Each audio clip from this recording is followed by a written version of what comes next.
할렐루야. 주님께서 영광 받으신 줄로 믿습니다.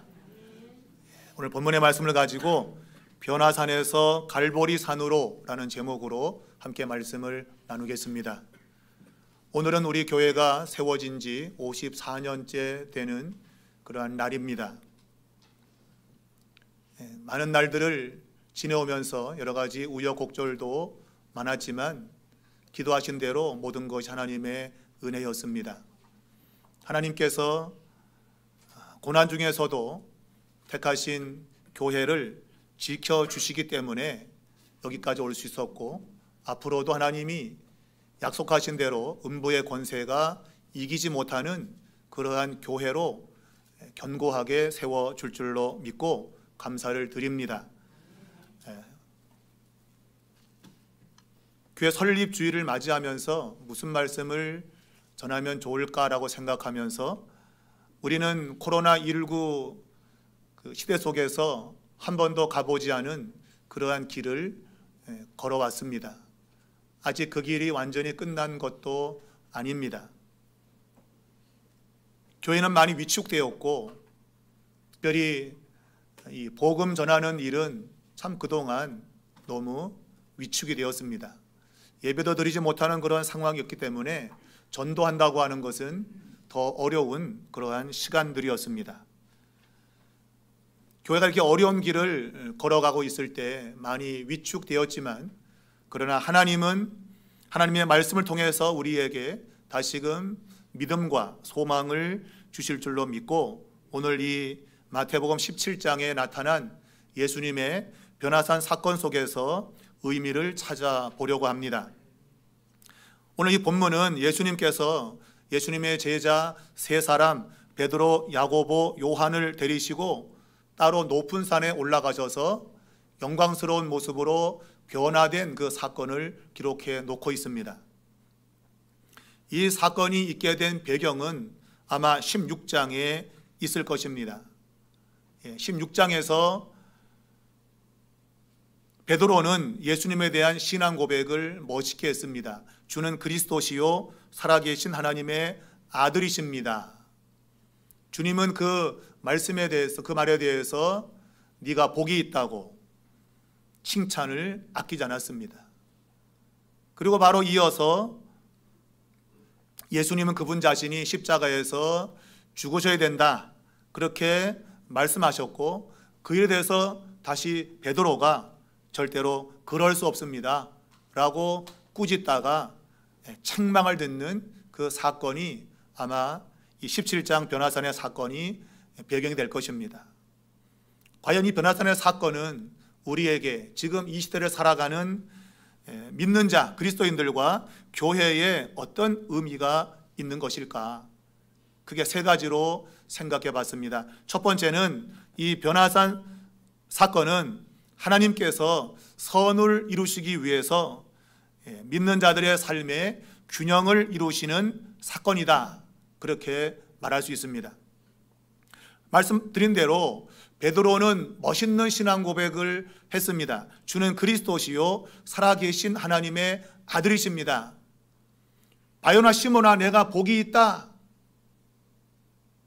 이 칭찬 들었으면 굉장히 마음이 붕 떴겠죠, 그죠?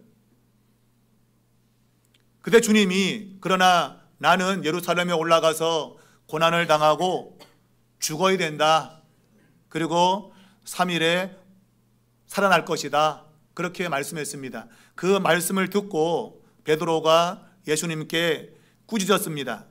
절대로 그런 일이 있어서는 안 됩니다. 안 돼요, 안 돼요, 그리는 못합니다. 무슨 노래 제목 같은데, 가사 같은데, 절대로 죽으면 안 된다는 것이지요. 그때 예수님은 베드로를 향해서 사탄아 내 뒤로 물러나라고 했습니다. 바로 앞전에서 예수님의 아주 극진한 칭찬을 들은 베드로가 졸지에 사탄이 된 겁니다. 책망을 당하고, 그것도 아주 하나님의 최대의 적인 사탄이라고 이야기를 듣는 이 베드로는 아마 그 마음이 상했을 것입니다. 우리가 왜 비행기 탔다가 떨어지면 더 고통이 크잖아요. 그래서 왜 비행기를 태우냐? 그러지 않습니까? 붕 떴다가 추락해 버린 거지요. 그러니 베드로의 마음은 많이 상했을 겁니다. 이것은 비단 베드로만이 아니고 다른 제자들과 동일합니다. 베드로의 고백은 그 혼자만의 고백이 아니고 다른 제자들의 고백이기 때문입니다. 그 고백 위에 주님은 내 교회를 세운다고 말씀하셨기 때문이지요. 자, 이렇게 마음이 상해 있는 베드로에게 주님은 엿새 후에 따로 높은 산에 데리고 올라가셔서 영광스러운 모습으로 변화되셨습니다.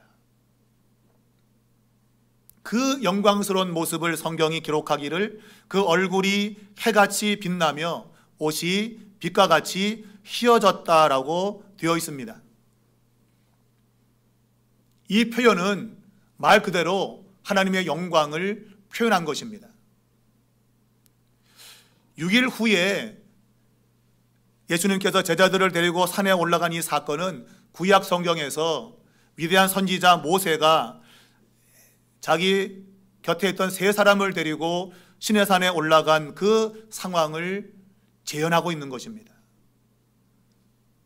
바로 이 모세가 하나님을 만났을 때에 그의 얼굴에 광채가 났다고 되어 있습니다. 그가 그 시내산에 내려올 때 그의 얼굴이 광채가 났다. 하나님의 영광의 빛을 받았다, 그 얘기입니다. 근데 예수님은 반사되어진 하나님의 영광의 빛이 아니라 바로 그 빛 자체였던 것이지요. 하나님의 영광의 그 본체의 그 빛 자체였습니다. 예수님이 하나님의 영광으로 변화된 것입니다. 그러니 그 영광스러운 모습이 얼마나 베드로와 또 다른 두 제자에게 감동적이었을까요? 분명 조금 전에 예수님은 죽는다고 말씀하셨는데, 그런데 지금의 그 예수님의 모습은 정말 하나님의 영광을 가득히 안고 있는 그러한 모습이었단 말이죠. 그 모습 속에 아마 베드로와 이 두 제자는 다시금 그 마음에 소망의 빛이 생겼을 거예요. 그 영광스러운 모습을 바라보면서 이것은 모세에게 있었던 그러한 영광의 빛보다도 더 찬란한 그러한 모습을 예수님이 가지고 계신 것을 보면서 그들 마음에는 소망이 일어났을 거라는 것입니다. 상심되어 있는 베드로와 두 제자에게 주님은 6일 후에 마치 구약 성경에서 모세가 6일 지나서 7일째에 하나님을 만났던 그 사건을 염두에 두면서 하나님이 그의 백성들을 회복시키고자 역사하시는 그 모습을 예수님의 변형된 모습에서 나타내고 있는 것입니다. 예수님은 낙심되어 있을 제자들에게 다시금 그들의 마음을 회복시키기 위해서 6일 후에 그들을 산에 데리고 가셨고 그 앞에서 영광스러운 모습으로 변화하신 겁니다. 자, 오늘 본문에는 그들 앞에서 변형되셨다고 말하고 있습니다. 다른 사람 앞이 아니라 바로 산에 같이 올라가서 지금 있는 주님의 제자들 바로 그 앞에서 변화되신 겁니다. 여러분, 삶이 힘들다고 혹시 홀로 눈물을 흘리고 고통하면서 아무도 나를 알아주는 사람 없을 거라 그런 생각이 드시는 분이 있다면 오늘 이 말씀 속에서 위로를 받을 수 있기를 바랍니다. 오늘 분명히 예수님은 제자들 앞에서 변형되었다고 말했습니다. 여기 멀찍이 가서 혼자 따로 하신 것이 아니고 바로 낙심되어 있을 제자들 바로 그 눈앞에서 변형되신 겁니다. 그리고 제자들에게 용기와 희망과 소망을 불어 넣으신 겁니다. 여러분, 주님이 지금 여러분을 그렇게 바라보고 있는 줄 믿으시기 바랍니다. 주님의 눈은 모든 세상을 다 바라보십니다. 성경에 의하면 의인과 악인에게 해와 비를 골고루 주신다고 말씀하고 있습니다. 우리 하나님은 모든 만물을 다스리고 통치하시는 좋으신 분입니다. 그러나 오늘 본문은 그 하나님의 영광의 빛이 바로 제자들을 향해서 비추고 있음을 이야기하고 있습니다. 세상 모든 곳에 비친 것이 아니라 바로 제자들 앞에서 영광의 빛을 비춰 주신 거예요. 이것은 바로 하나님이 그의 백성들에 대한 관심을 보여주고 있는 겁니다. 여러분, 하나님은 하나님의 백성들에게 관심을 가지십니다.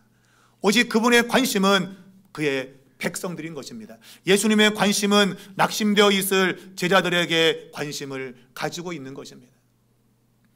여러분들이 주변에 어려움 당한 사람들을 위해서 그들을 돕는 것, 아름다운 것입니다. 우리가 지금 튀르키예나 시리아에서 좀 지진 때문에 고통당하는 사람들에게 우리가 구호금을 모아서 전달해 주는 것 참으로 좋은 일입니다. 그러나 만일 여러분의 가정 안에 여러분의 자녀가 만일 어려움을 겪었다고 한다면 여러분은 두 손 두 발 다 걷어붙이고 자녀를 도울 겁니다. 다른 건 못 도와도 내 자식만큼은 내가 살려야겠다고 분명히 그렇게 하실 겁니다. 그것은 물어보나 마나입니다. 왜냐하면 내 자식이기 때문입니다. 모든 사람을 사랑할 수 있지만 그러나 그 자식은 더더욱 사랑할 수밖에 없는 것입니다. 오늘 예수님께서는 낙심되어 있을 예수님의 제자들 그 앞에서 변형되셨습니다. 그들이 회복되라고, 그들이 소망을 가지라고, 일어서라고 그들 앞에서 변형되었던 것입니다. 여러분, 주님이 지금 여러분을 바라보고 계십니다. 제가 여러분을 바라보는 것이 아니라 주님이 여러분을 똑바로 바라보고 계심을 믿을 수 있기를 축복합니다. 왜 바라보십니까? 여러분이 회복되기를 바라기 때문입니다. 코로나19를 지나면서 많은 것을 잃어버렸고 많은 손해를 보았습니다. 교회적으로 지금 많은 어려움을 겪었고 지금도 겪고 있습니다. 교회가 문을 닫은 곳이 참으로 많습니다. 신앙을 잃어버리고 교회가 침체된 것이 너무나도 많습니다. 그러한 개인과 또 교회를 향해서 주님이 바라보고 있을 그 생각을 하니 오늘 저는 믿음이 생깁니다. 하나님이 우리를 일으켜 세우시겠구나. 낙심되어 있을 제자들, 내가 죽는다는 말을 듣고 또는 너 사탄이다, 내 뒤로 물러가라 라는 책망을 듣고 낙심되어 있을 제자들에게 주님은 영광스러운 모습을 보여주면서 다시 일어서라고 하고 계신 거예요. 오늘 이 말씀이 그대로 우리 삼일교회와 이 땅의 모든 교회 그리고 성도들에게 적용됨을 믿을 수 있기를 축복합니다. 여러분, 모세는 하나님의 영광의 빛을 반사받았을 뿐입니다. 그러나 예수님은 영광의 빛 그 자체였습니다. 그러니 그 옛날 이스라엘 백성들이 그 광야를 지날 때, 힘들고 어려운 일을 지날 때 모세의 그 영광스러운 광채의 빛을 통해서 힘을 얻은 것과 비교한다면 예수님의 영광의 빛은 이루 말할 수 없는 것이죠. 우리를 회복시키고도 남는 그러한 영광의 빛인 것입니다. 그 빛이 지금 여러분을 향해서 비추고 있음을 이 시간 믿을 수 있기를 주님의 이름으로 축복합니다. 두 번째 변화산 사건은 오직 예수님만이 주권자임을 인정해야 될 것을 우리에게 드러내고 있습니다. 예수님께서 변화하셨을 때 그 곁에 모세와 엘리야가 나타났다고 되어 있습니다. 이 사람들이 영으로 온 건지 육으로 온 건지는 전혀 알 수 없습니다. 그러나 분명 모세와 엘리야가 나타났습니다. 성경, 우리 개역 성경에는 3절에 그냥 그때라고 되어 있습니다. 그때에. 그러나 헬라 원문에 보면 이두라고 하는 헬라 단어가 들어있는데 이것은 보라라는 뜻입니다. 보라. 마태복음 읽으면 이 이두라는 용어가 굉장히 많이 사용되고 있습니다. 마태는 뭔가를 중요한 것을 가리킬 때 이두, 보라라고 하는 용어를 씁니다. 말하자면 3절에 그 내용을 기술할 때에 그때에 봐라, 모세와 엘리야가 예수와 더불어 말하고 있다. 이걸 봐라. 그렇게 지금 소개하고 있는 것입니다. 이 말은 예수님이 모세와 엘리야와 대화를 나누고 있는 그 사건은 엄청난 사건이라고 하는 거예요. 모세는 율법의 대표자요, 엘리야는 선지자의 대표자입니다. 이들은 구약시대를 대표하는 위대한 사람들입니다. 그런데 그 위대한 사람들과 예수님이 지금 대화를 나누고 있어요.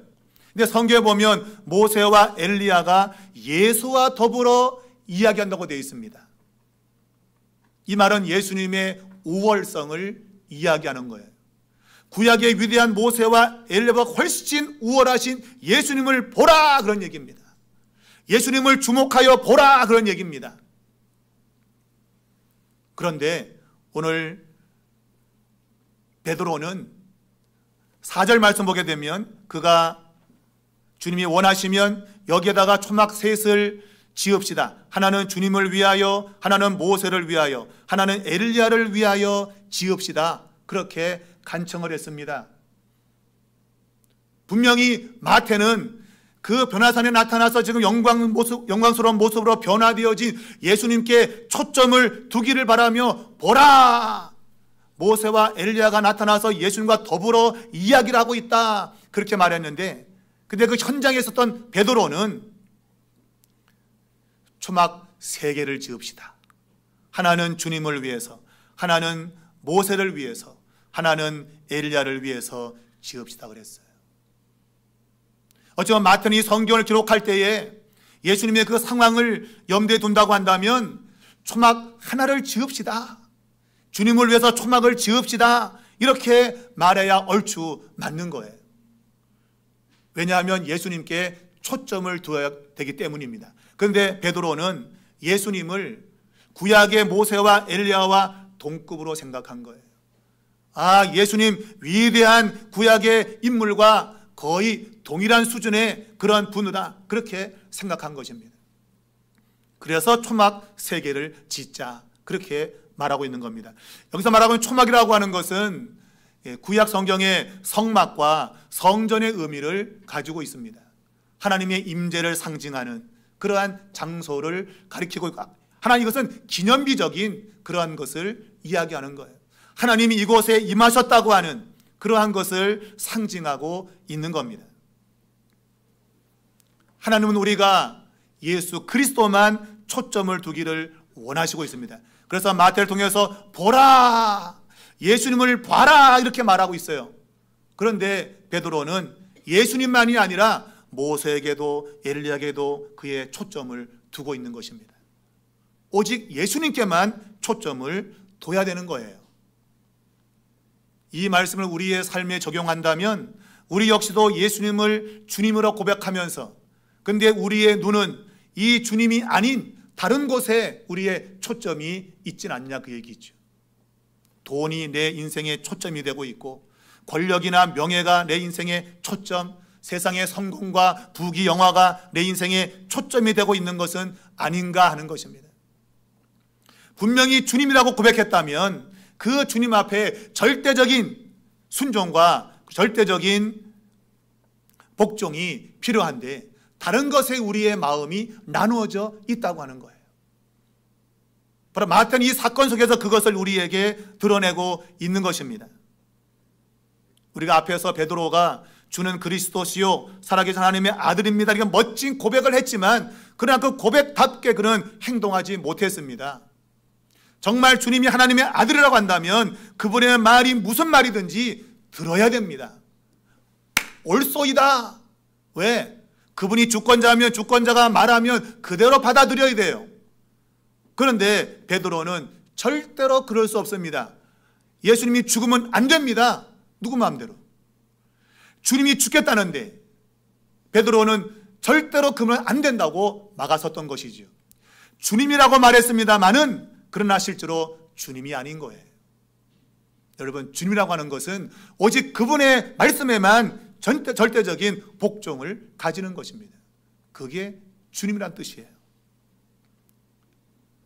그래서 5절에 보면 말할 때에, 베드로가 지금 초막 셋을 짓겠다고 말할 그때에 라는 뜻입니다. 그때 이 5절에도 생략되어 있어요. 이두라고 하는 말이 생략되어 있어요. 말할 때에 이두 보라, 호련히 빛난 구름이 그들을 덮었다. 또 이두 보라, 구름 속에서 소리가 났다. 보라, 구름이 덮였다. 봐라, 구름 속에서 소리가 났다. 마태는 왜 보라는 말을 이렇게 연이어 2번 쓰는 경우가 없습니다. 근데 아주 절박한 심정을 가지고 지금 여기서는 두 번이나 이두 보라 보라 라고 말하고 있어요. 왜 그렇겠습니까? 베드로의 그 반응이 안타까운 반응이라 그 얘기예요.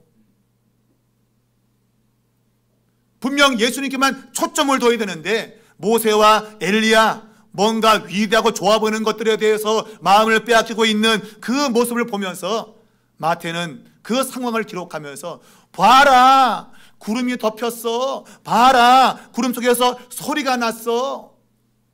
이건 뭔가 하면 이 구름이 덮이고 거기서 소리가 나는 사건은 하나님의 임재의 모습입니다. 하나님이 시내산에 임재할 때에 구름이 꽉 찼습니다.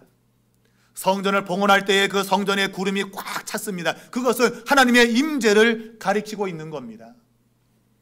그 하나님의 임재 속에서 지금 말씀이 들려온 거예요. 성막과 성전을 왜 짓습니까? 그것은 하나님의 말씀을 듣기 위해서입니다. 하나님은 성막과 성전에서 말씀하시기 때문입니다.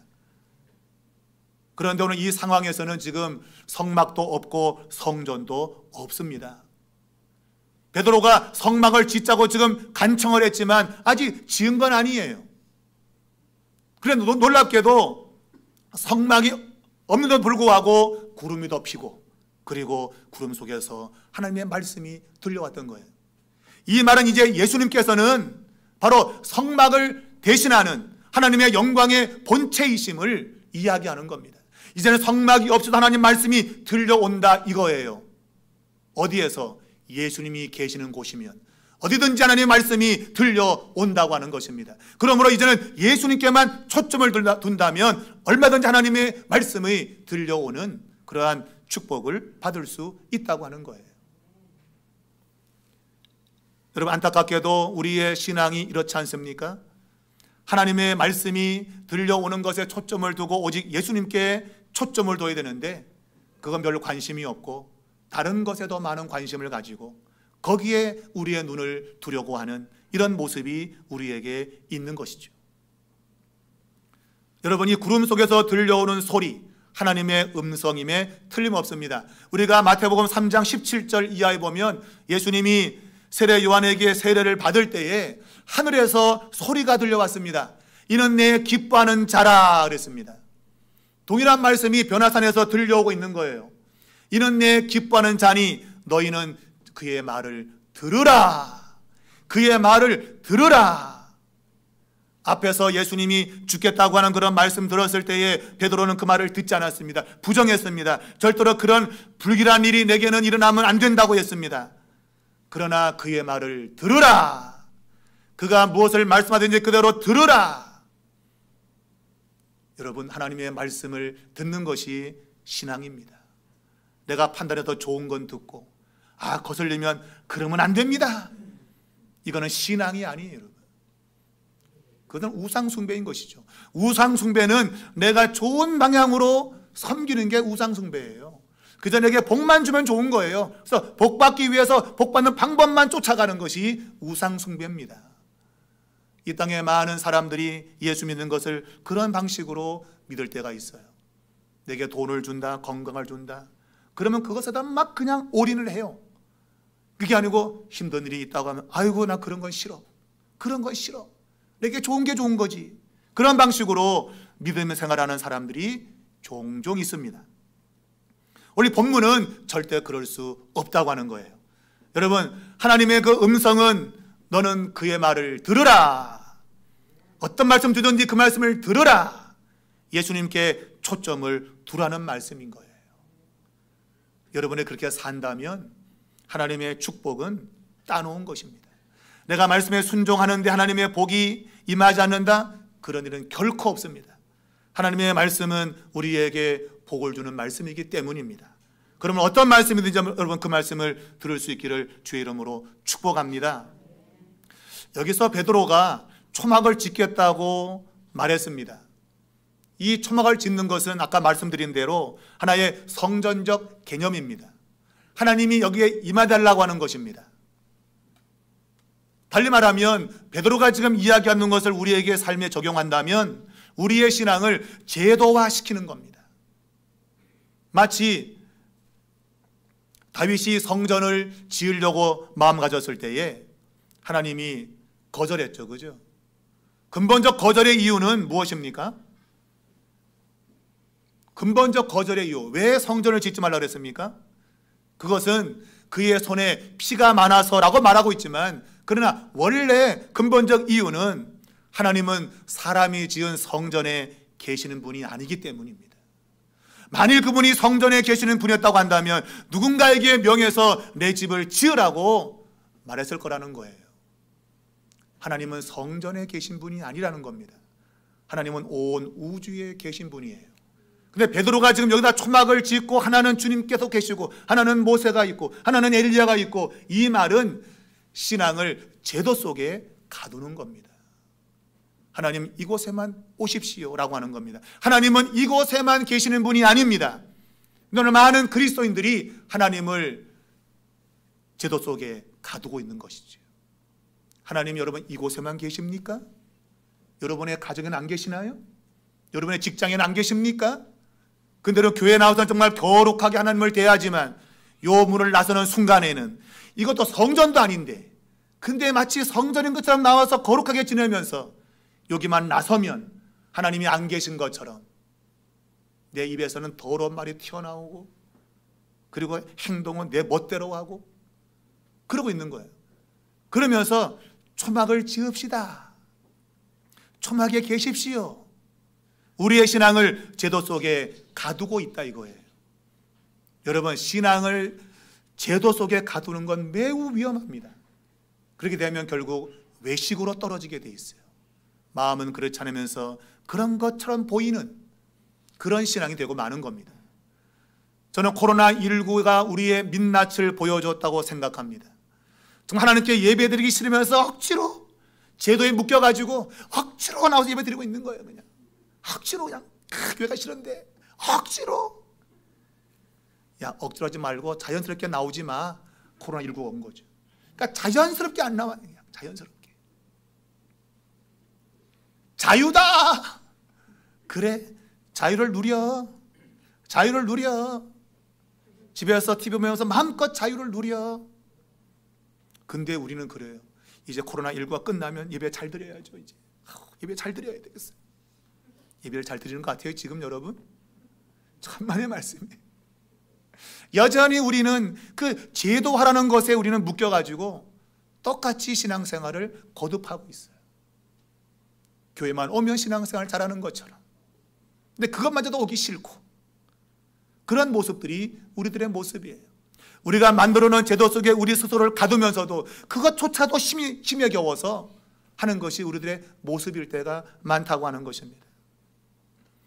여러분, 초막을 짓는 것은 우리의 신앙을 제도 속에 가두는 겁니다. 여러분, 신앙은 가두면 안 돼요. 신앙은 오픈되어야 됩니다. 내가 어느 곳에 있던지 간에 주님은 그곳에 계시다. 코람데오라고 하는 거예요. 내가 있는 그곳에 주님은 계시다. 그것이 우리의 신앙이 되어야 됩니다. 그럼 우리가 외식할 수가 없는 거예요. 우리의 진심이 그대로 삶의 모든 자리에서 드러나게 되는 것입니다. 우리가 지금 사순절을 맞아서 한 끼씩 릴레이로 금식을 이어가고 있습니다. 참으로 좋은 일이 아닐 수 없습니다. 십자가의 구속의 은혜를 더 깊이 깨닫고 경건에 힘쓸 수 있는 그러한 시간들로 삼고 있으니 매우 좋은 것입니다. 그러나 실제로 우리 개신교는 그 옛날 구교, 말하자면 천주교가 시행했던 사순절을 지키지 않기로 했습니다. 왜냐하면 그것이 형식이었기 때문입니다. 하나의 제도화되었기 때문입니다. 금식하면서 금식다운 삶을 살지 않은 것입니다. 금식만 하면서 지멋대로 사는 겁니다. 아, 나 금식했으니 나 신앙은 좋을 거야, 그러면서 지멋대로 사는 겁니다. 그런 건 절대로 의미가 없는 것입니다. 그게 내 신앙을 제도 속에 가두는 것입니다.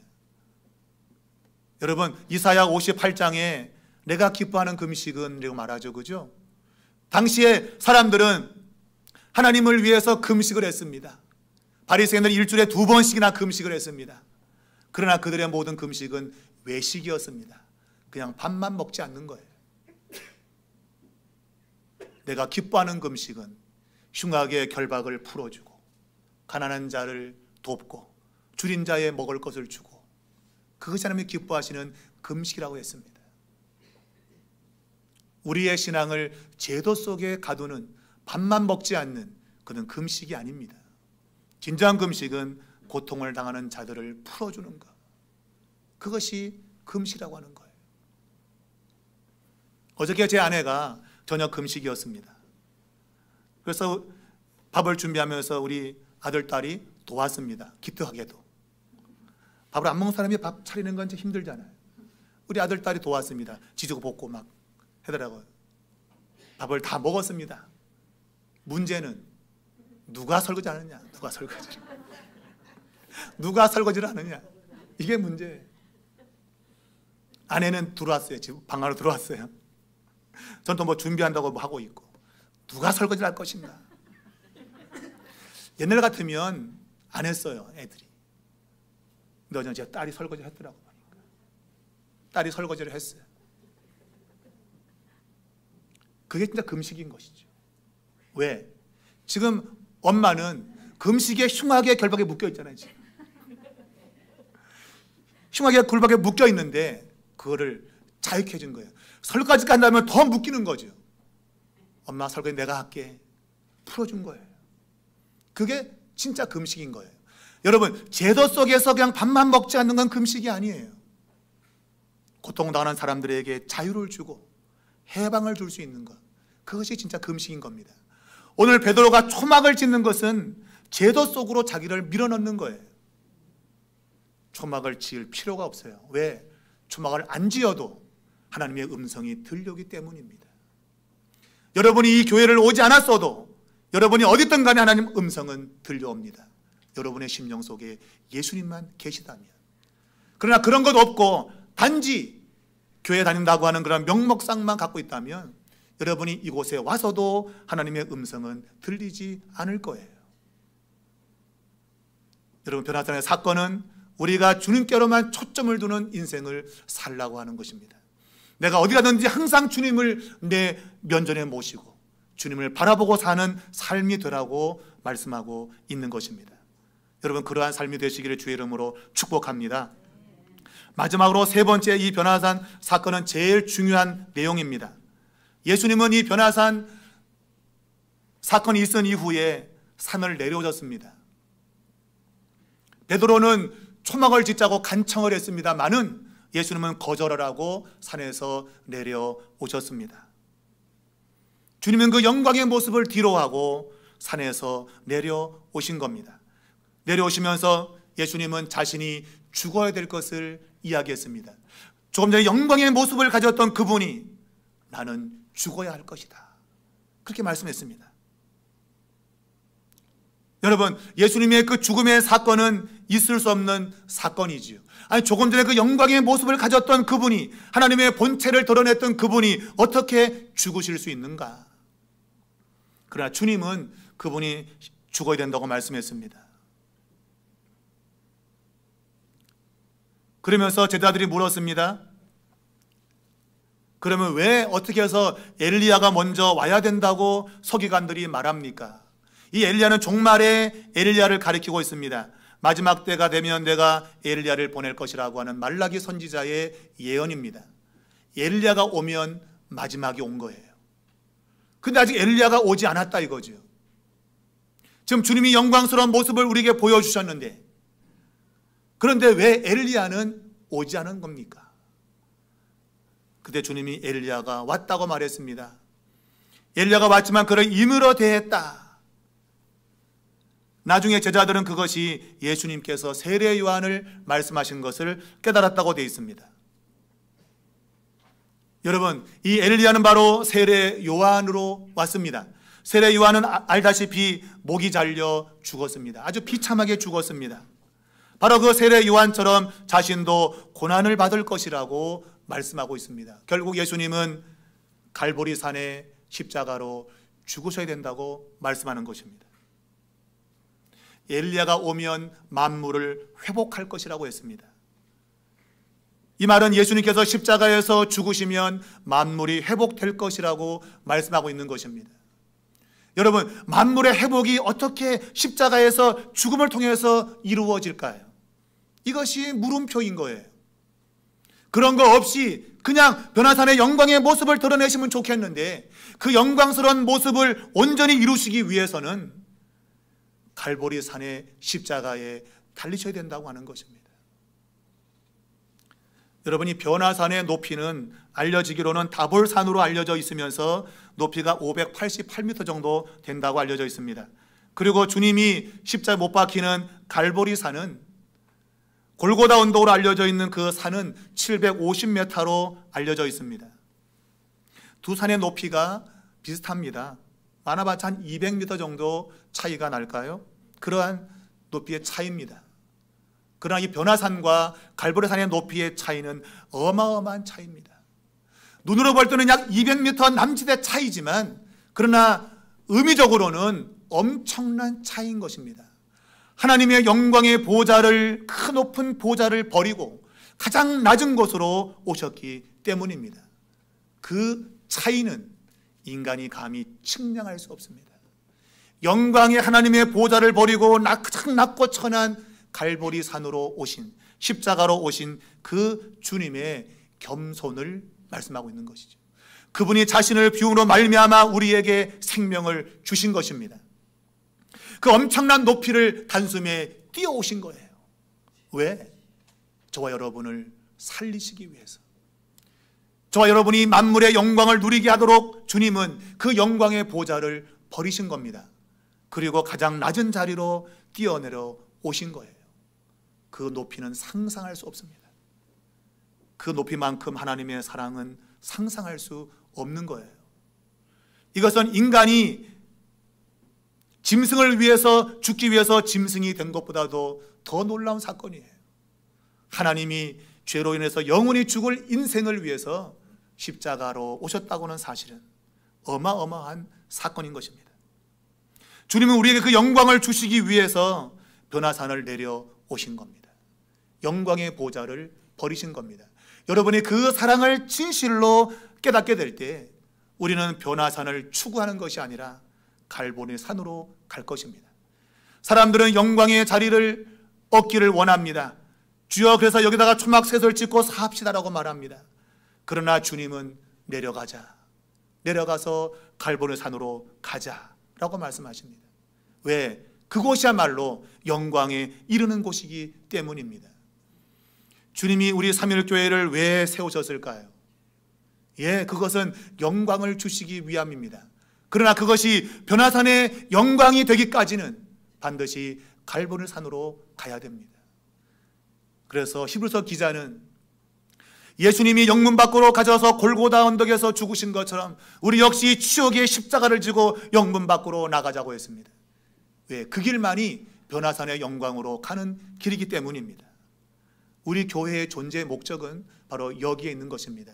함께 우리 혼자 여기서 먹고 마시고 즐기면서 초막을 잘 지었다라고 하는 것이 아니라 이 교회 바깥에서 오늘도 신음하는 사람들에게 하나님의 영광을 드러내기 위해서 십자가를 지고 갈보리산으로 가자. 이것이 우리 삼일교회의 고백이 되어야 되는 것입니다. 여러분이 그런 고백과 더불어서 세상으로 가실 수 있길 바랍니다. 여러분의 직장으로 가십시오.